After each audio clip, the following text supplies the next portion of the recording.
মাধ্যমিক test exam 2024-এর অঙ্কের একটি প্রশ্নপত্র রয়েছে দেখো স্কুলের। তো তোমাদের ফুল মার্কস হচ্ছে 90 আর সময় হচ্ছে 3 ঘন্টা 15 মিনিট। স্কুলের নাম হচ্ছে গঙ্গাধরপুর বিদ্যা মন্দির। দেখে নাও প্রশ্নগুলো একটু।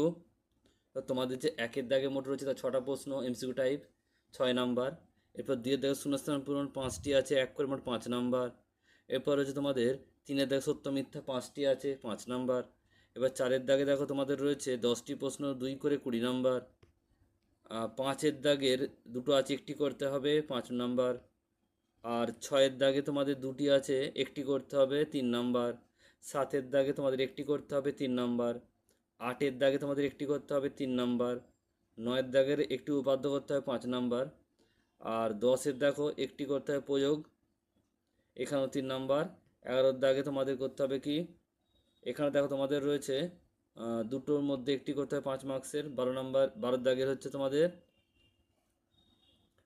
দুটি করতে হবে, 3 করে 6 নাম্বার। 13-এর দাগে তোমাদের হাইট অ্যান্ড ডিস্টেন্স রয়েছে, এখানে একটি করতে হবে 5 মার্কসের, 5 নাম্বার। 14-এর দাগে তোমাদের রয়েছে দুটি প্রশ্ন করতে হবে 4 মার্কসের, 8 নাম্বার। আর 15-এর দাগে তোমাদের রয়েছে রাশিবিজ্ঞান থেকে দুটি করতে হবে, 4 করে 8 নাম্বার।